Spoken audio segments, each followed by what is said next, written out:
ন্যায় করতে হবে। ভুল রাস্তায় থেকে যদি আপনি সঠিক রাস্তার ফতোয়া দেন, কাজ হবে? যাবেন সাতক্ষীরা, সাইকেল চালিয়ে যাচ্ছেন কালীগঞ্জ মুখো, আবার বলতেছেন রাস্তা ঠিক আছে। রাস্তা ঠিক না ভুল? কোরআনের পক্ষে থাকতে হলে, কোরআনের পক্ষে যদি আপনি থাকেন, কোরআন অনুযায়ী আপনার জীবন গঠন করতে হবে। বাস্তব জীবনে চলার পথে, ওঠার পথে, খাওয়ার পথে, শোয়ার পথে, সকল ক্ষেত্রে মানুষ যেন বুঝতে পারে, দেখলে আপনি অবশ্যই কোরআনুল কারীমের পথে আছেন। কোরআনকে আপনি বাস্তব জীবনে আমল করে চলার জন্য আপনি চেষ্টা চালাই যাইতেছেন। আপনি তো জানবেনই, আর মানুষও বুঝতে পারবে যে না, লোকটা কোরআনের পক্ষের লোক, রসুলের সুন্নাতের পক্ষের লোক। এটা আপনি বুঝবেনই, অন্য লোকও বুঝবে। কিন্তু আপনি কোরআনের বিপক্ষে যান, নবীর বিপক্ষে চলেন, আবার বলেন না আমরা কোরআনের পক্ষে আছি, নবীর সুন্নাত ভালোবাসি। নবীর সুন্নাত ভালোবাসতে হলে নবীর আদর্শ আদর্শিত হতে হবে। নবীরকে ভালোবাসতে হলে নবীর সুন্নাত গ্রহণ করতে হবে। আপনার জীবন জিন্দিগিতে সকল ক্ষেত্রে, সকল জায়গায় আপনাকে নবীর আদর্শ মেনে চলতেই হবে। তাহলে আপনাকে বাস্তব জীবনে নবীর সুন্নাত আমল করা হবে। আর যদি আপনি নবীর সুন্নাতের উল্টা পাল্টা চলেন, নবী যেভাবে বলেছে তার উল্টোটা যদি চলেন, আর যদি আপনি বলেন আমি নবীর সুন্নাত মেনে চলি, আমি নবীকে ভালোবাসি, সত্যিকার অর্থে নবীকে ভালোবাসা হবে না, বরং আপনি মিথ্যা কথা বললেন, ধোঁকাবাজি করলেন মানুষের সাথে। ধোঁকাবাজি মানুষ, যারা মানুষকে ঠকায়, প্রতারণা করে, মানুষকে যারা ঠাট্টা বিদ্রুপ করে, উপহাস করে, কিয়ামতের ময়দানে অবশ্যই জবাব দিতে হবে, প্রত্যেকের বিচার হবে। দরকার হবে কি না? কাউকে উপহাস করা যাবে না, কাউকে ঠকানো যাবে না, এগুলো খেয়াল করতে হবে। শুধু নামাজ পড়লে হবে না, গোটা ইবাদতের ভিতরে নামাজ হলো একটি ইবাদত, এছাড়া আর ইবাদত নেই। আপনি ভাত খাবেন, তা খাওয়ার আগে আপনি কোন কায়দায় খাবেন, নবীর তরিকায় যদি খান, ওটাই হলো আপনার ইবাদত। আপনি রাত্রে ঘুমাবেন, কোন কায়দায় ঘুমালে নবীর সুন্নাত হবে, ওই কায়দা যদি ঘুমান, ওটা হলো আপনার ইবাদত। শুধু ঘুমাচ্ছেন, শুধু খাচ্ছেন, শুধু চলতেছেন, আর বলতেছেন নবীকে মানি, নবীর সুন্নাত মানি, আল্লাহরে মানি, কোরআন মানি, আল্লাহ জান্নাত দিয়ে, আল্লাহ জান্নাত দিয়ে। নামাজ পড়ি, বিরাট দোয়া করতেছেন, কোরআনের বিরুদ্ধে চলতেছেন, আর আবার সে যার বিরুদ্ধে চলতেছেন। কোরআনের বিরুদ্ধে চলা মানে আল্লাহর বিরুদ্ধে চলা। কার বিরুদ্ধে চলা? আল্লাহর বিরুদ্ধে চলা। কোরআন হলো কার বাণী? আল্লাহর বাণী। এই কথাগুলো কার? আল্লাহর। কিন্তু এই কথা যদি আপনি না মানেন, তাহলে কি আপনি আল্লাহরে মেনতেছেন? ভালো করে বলেন, আল্লাহরে মেনতেছেন? আপনি কোরআনের কথা কিচ্ছু মানেন না, আপনি শুধু নামাজটা পড়তেছেন, একটা অংশ নিয়ে আপনি বেঁচে আছেন। নামাজ, রোজা, এই ছোটোখাটো কিছু ইবাদত বন্দিকে নিয়ে, দান সৎকা, জেকে রাজকা নিয়ে আপনি বেঁচে আছেন। আসলে কোরআনের ভিতরে যে আল্লাহ রব্বুল আলামিন যে আয়াতগুলো নাজিল করেছেন, শুধু তো নামাজ, রোজা, কালিমার জন্য না, মানুষের সার্বিক বিষয়, সমস্ত বিষয়, কোন পথে চলতে হবে, কিভাবে চলতে হবে, পথের দিশা দিয়েছেন আল্লাহ রব্বুল আলামিন কোরআনুল কারীমের ভিতরে। আর বিশ্বনবীর মাধ্যমে আমরা কিভাবে চলবো, কিভাবে খাবো, কিভাবে উঠবো, কিভাবে বসবো, আমাদেরকে শিখাই দিয়েছেন। সেইভাবে চলতে হবে, তাহলে নবীর সুন্নাত আমল করা হবে, তাহলে নবীর শাফাত পাওয়া যাবে, তাহলে নবীকে কিয়ামতের ময়দানে দাবি করতে পারবো, ইয়া রাসূলুল্লাহ, আপনি হলেন আমাদের নবী, আমাদের সুপারিশ করুন, সুপারিশ করে আমাদেরকে জান্নাতে নিয়ে যাওয়ার ব্যবস্থা দান করুন, বলতে পারবো। নবী চললেন ডান পথে, আপনি চলবেন বাম পথে, নবী চলেছে আকাশ পথে, আপনি চলবেন জমিনের পথে। হ্যাঁ, কোরআন বলছে সামনে চলো, তুমি যাচ্ছ পিছনে, আবার বলছো কোরআন মানি। আবার নামাজটা পড়তেছো কার জন্য? বলেন, আমরা নামাজ পড়ি কার জন্য? আল্লাহর জন্য। কিন্তু রোজা রাখি কার জন্য? আল্লাহর জন্য। গোটা জীবনে আপনি যা কিছু করবেন সব হবে কার জন্য? শুধু নামাজ, কালিমা, রোজা না, আপনার জীবনে যা কিছু করবেন প্রত্যেকটা ক্ষেত্রে, প্রত্যেকটা কাজ হবে কার জন্য? আল্লাহ এবং তার রসুলের জন্য, জোরেকান সুবহানাল্লাহ। সেইভাবে আমাদের জীবন গঠন করতে হবে, তাহলে কিয়ামতের ময়দানে শান্তি পাওয়া যাবে, নাজাত পাওয়া যাবে, মুক্তি পাওয়া যাবে। না এলে অশান্তি, শাস্তি শেষ থাকবে না, আফসোস করে কোনো ফল হবে না। আপনি লাগাবেন তেঁতুল গাছ, আর আর গ্রামবাসীকে বলবেন আমি লাগাইছি আপেল গাছ, লোকজন দেখে আসলেও যে আপনি লাগাইছেন তেঁতুল গাছ, আপনি গল্প করতেছেন আমি লাগাইছি আপেল গাছ। আসলে কি গল্পের মাধ্যমে কি আপেল গাছ হবে? তেঁতুল গাছ কি কখনো আপেল গাছ হবে?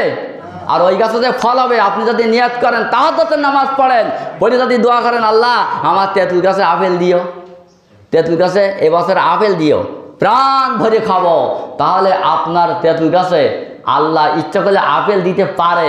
কিন্তু বাস্তব জীবনে আপনি চিন্তা ভাবনা করে দেখেন দিন, তেঁতুল গাছ লাগাই কি আপেল খাওয়ার আশা করা যায়? আল্লাহ যদি ইচ্ছা করে তেঁতুল গাছে আপেল দেওয়ার ক্ষমতা আল্লাহ রাখেন, আল্লাহ সব কিছু দিতে পারেন, কিন্তু আপনি লাগাইছেন তেঁতুল গাছ, আশা করবেন আপনি আপেলের কেন? আপনি কোরআনের বিরুদ্ধে চলেন, নবীর তরিকার বিরুদ্ধে চলতেছেন, আবার জান্নাত খরচ করতেছেন, নামাজ পড়ে আপনি দোয়া করতেছেন আল্লাহ 8টি জান্নাত শুনেছি, 8খানা জান্নাতের দরজা তুমি আমার জন্য খুলে রেখো আল্লাহ, যে কোনো দরজা দিয়ে যেন তোমার ওই সুখের জান্নাতে যাইতে পারি আল্লাহ, আমার জন্য দরজাগুলো তুমি খুলে রেখো। কিন্তু আমরা দরজা খুলে রাখার মতো যদি আমল করতে পারি তাহলে দরজা খুলে রাখা হবে, আর যদি আমল খারাপ হয় তাহলে দরজা খোলা পাওয়া যাবে না। আপনি জান্নাতে যাওয়া তো দূরের কথা, জান্নাতের সুঘ্রাণ পর্যন্ত আপনার নাকে কোনোদিন আসবে না।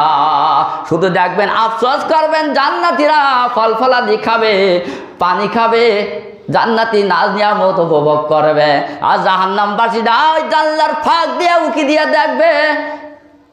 কি দিয়ে দেখবে?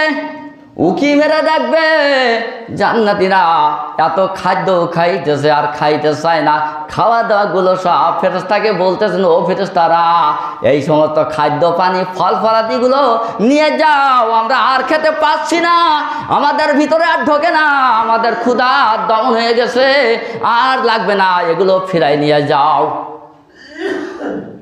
ফেরেশতারা বলবেন দুনিয়ায় তোমরা ভালো কাজ করেছিলে, নেক কাজ করেছিলে, আল্লাহর কথা অনুযায়ী জীবন গঠন করেছিলে, নবীর তরিকায় চলেছিলে, এই জন্য আল্লাহ রাব্বুল আলামিন তোমাদের সাথে যে ওয়াদা করেছিল মৃত্যুর পরে তোমাদেরকে এই জান্নাতের ভিতরে নাজ নিয়ামত ফল ফলাদি দেওয়া হবে, হুর গালমান দেওয়া হবে, কোনো জিনিসই অভাব অনটন থাকবে না, এমন কোনো জিনিস থাকবে না জান্নাতের ভিতরে আপনি পাবেন না।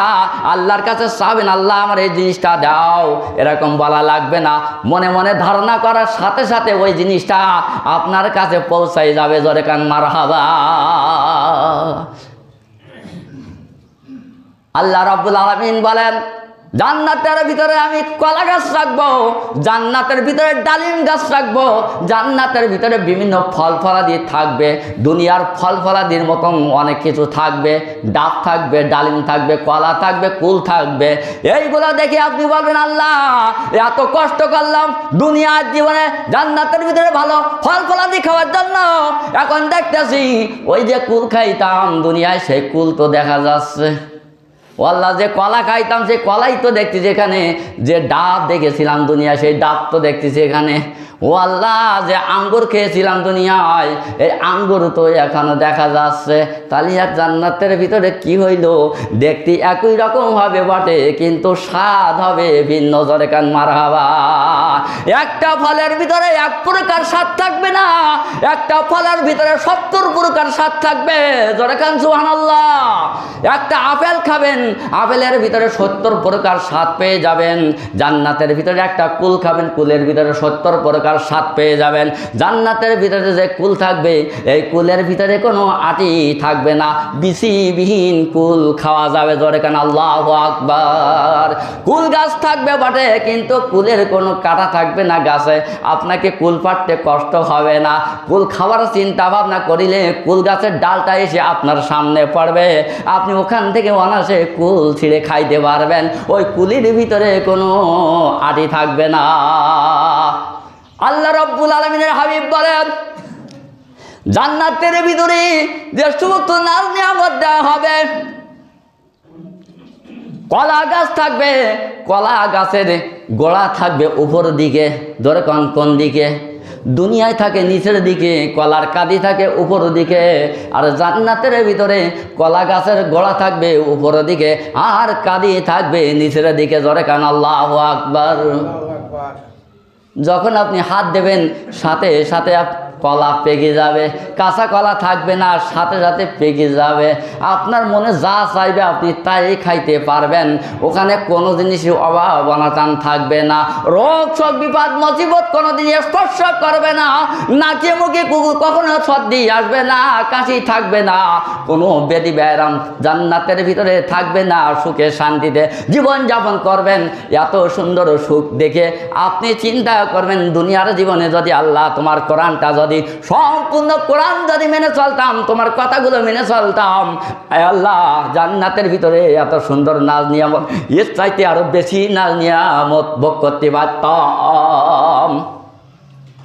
মানুষ আফসোস করবে, জান্নাতের ভিতরে যাবে, এরপরে বলবে আল্লাহ আবার দুনিয়ায় পাঠাই দাও। শহীদ যারা হবে, কোরআনুল কারিমের জন্য যারা জীবন দেবেন, নবীর প্রেমে পড়ে যারা জীবনকে উৎসর্গ করবেন, কুরবানি করবেন আল্লাহকে রাজি খুশি করার জন্য, তারা 10 বার দুনিয়ায় এসে আবার শহীদ হয়ে আবার যাওয়ার আকাঙ্ক্ষা করবেন। জোরে কান সুবহানাল্লাহ। তার মানে শহীদের যে সম্মান, যে মর্যাদা ওর ভিতরে দেওয়া হবে, আশ্চর্য হয়ে যাবে। তখন বলবে আল্লাহ আবার দুনিয়ায় ফেরাই দাও, আবার কোরআনের জন্য, দিনের জন্য যুদ্ধ করে, জিহাদ করে শহীদ হয়ে আবার মৃত্যুবরণ করব, আবার তুমি আমার হায়াত দিও, আবার দুনিয়ায় যাব। এইভাবে 1 বার না 2 বার না 10 বার দুনিয়া আসার আকাঙ্ক্ষা করবেন একজন শহীদ ব্যক্তি। জোরে কান মারহাবা। কোরআনুল কারিমের কত দাম!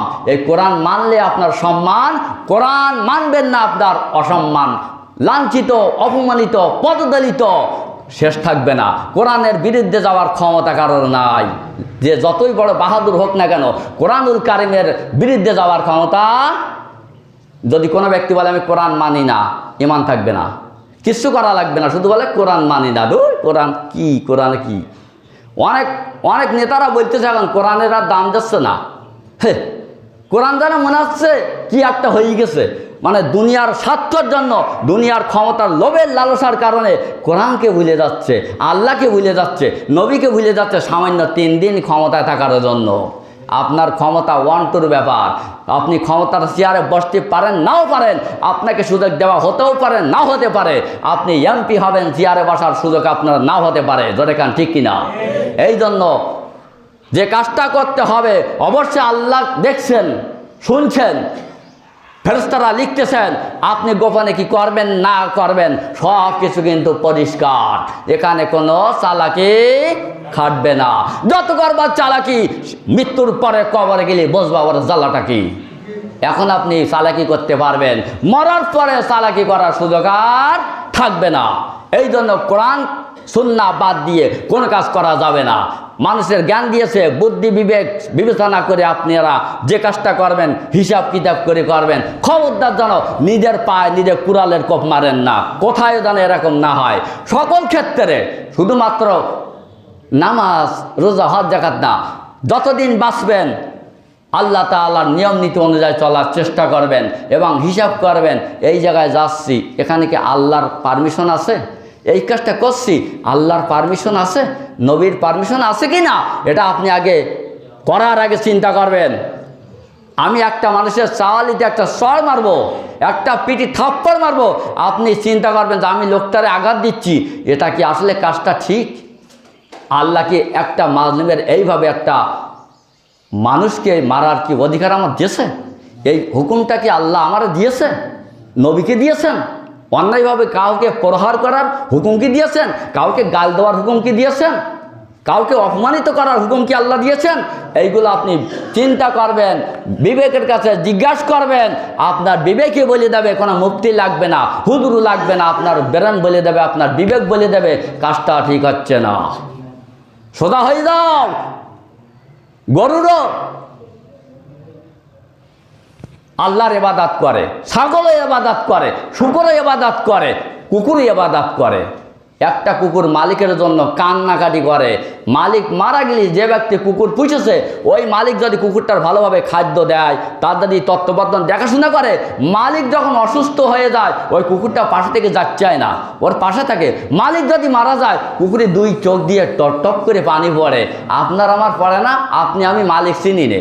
মালিক চিনেছে কুকুর, বিড়াল, শিয়াল। এই জন্য ওদের রিজিকের কোনো ঘাটতি নেই। ওদের রিজিক আল্লাহ দান করেন। ওরা ঘুমিয়ে থাকলেও রিজিক পায়, ওরা চেতনা থাকলেও রিজিক পায়। আপনি ছুটে ছুটে রিজিক পাচ্ছেন না, কারণটা কি? আপনার রিজিকের ভিতরে বরকত নেই। ছোট্ট ছোট্ট পিঁপড়া সকালবেলা উঠে ও তো রাত্রি চলে চলি বেড়ায়। আচ্ছা, ওদের খাদ্য দেওয়ার জন্য কোন মন্ত্রী আছে, কোন এমপি আছে, কোন সরকার ওদের খাদ্য দেয়? পৃথিবীর কোনো সরকার, কোনো এমপি মন্ত্রী কি পিঁপড়ার, মাছির, মৌমাছির, হ্যাঁ, কীট পতঙ্গা যারা মাটির তলায় বাস করে, গাছে বাস করে, পোকামাকড় এদের খাওয়ায় কেটা? বলেন খাদ্য দেখে? আল্লাহই খাদ্য দেয়। কারণ ওরা ঠিকই আল্লাহর ইবাদত করে, আল্লাহরে স্মরণ করে, এক সেকেন্ডের জন্য আল্লাহরে ভোলে না। এই জন্য আল্লাহ ওদেরও ভোলে না, ঠিক সময় মতন খেয়ে যায়। আর আমরা আজকে গেলাম, আজকাল ভালো না। ভালো হবে কি করে? তুই যখন ভ্যানটা নিয়ে গেছিস কার নাম স্মরণ করে গেছিস? আল্লাহরে স্মরণ করে গেছিস যে আল্লাহ এই গাড়িটা নিয়ে বাইরে যাচ্ছি, আল্লাহ তুমি রুজি রুটির ব্যবস্থাটা দান করে দিই। আল্লাহ আল্লাহ আমি তোমার গোলাম, তোমার ইবাদত করি, ফজরের নামাজ পড়িয়ে আল্লাহ হাত তুলে দোয়া করিয়ে দুটো পান্তা খেয়ে কি গরম খেয়ে বেরোছি, আল্লাহ এর রুজিকের ব্যবস্থাটা তুমি দান করে আল্লাহ। এইভাবে কি বলে যাচ্ছেন? না, হুড়মুড়কি তাড়াতাড়ি খেয়ে দৌড়াচ্ছেন। আপনার সামনে প্যাসেঞ্জার, আপনার গাড়ি দাঁড়িয়ে আছে, আরেকখান গাড়ি এসে দেখা যাচ্ছে প্যাসেঞ্জার নিয়ে যাচ্ছে, আপনি দাঁড়িয়ে আছেন, আপনাকে বলতে না। এরকম হয় না?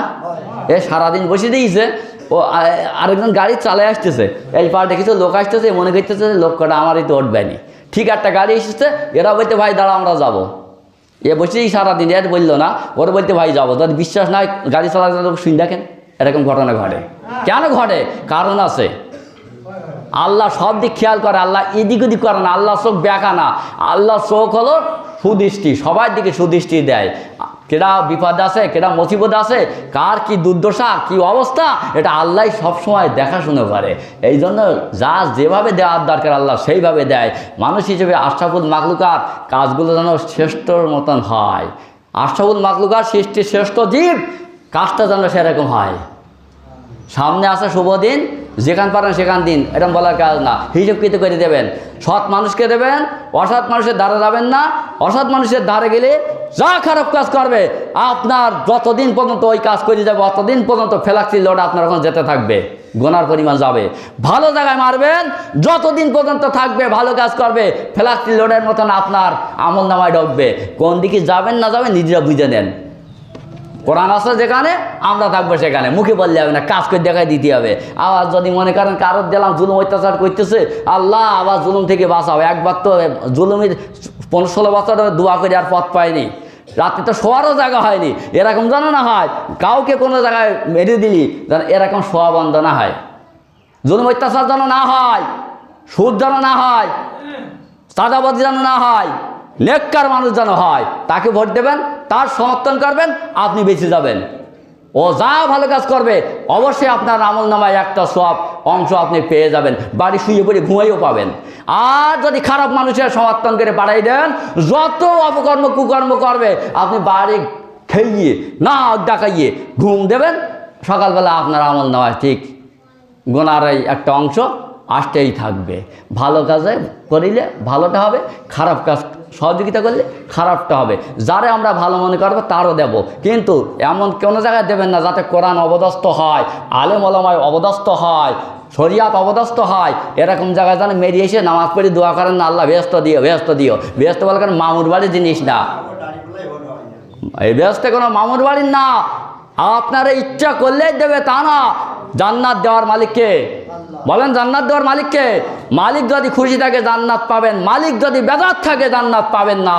কান্নাকাটি করলেও কাজ হবে না, সব কান্নার দাম নেই। অভিনয় দেখি যদি কেউ কান্নাকাটি করে, সিনেমা দেখি যদি কেউ কান্নাকাটি করে, ও চোখের পানির বিনিময়ে কি গুনাহ মাফ হবে? বরং গুনাহ হবে। কেন? অসৎ কাজ দেখে, খারাপ কাজ দেখে কান্নাকাটি করার কারণে গুনাহ হবে। আর যদি আপনি তাহাজ্জুদের নামাজ পড়ে কাঁদেন, নামাজ পড়ে যদি কাঁদেন, রোজা রেখে যদি আপনি তাহাজ্জুদের পরে হাত তুলে চোখের পানি ফেলাইয়া কাঁদেন, চোখের পানি পড়া লাগবে না, নাকের ডোকায় আসার পূর্বে আপনার সারা জীবনের গুনাহ আল্লাহ মাফ করে দিবে। ধরে কান সুবহানাল্লাহ। এই জন্য আমাদের সেইভাবে চলতে হবে। আল্লাহ রাব্বুল আলামিন আমাদের সকলকে যতটুকু আলোচনা করলাম আমল করার তৌফিক দান করুক। আমরা সকলে বলে আমিন। আরো জোরে বলেন আমিন। এই বলে আমার সংক্ষিপ্ত বক্তব্য এখানে শেষ করছি। আসসালামু আলাইকুম ওয়া রাহমাতুল্লাহি ওয়া বারাকাতুহু।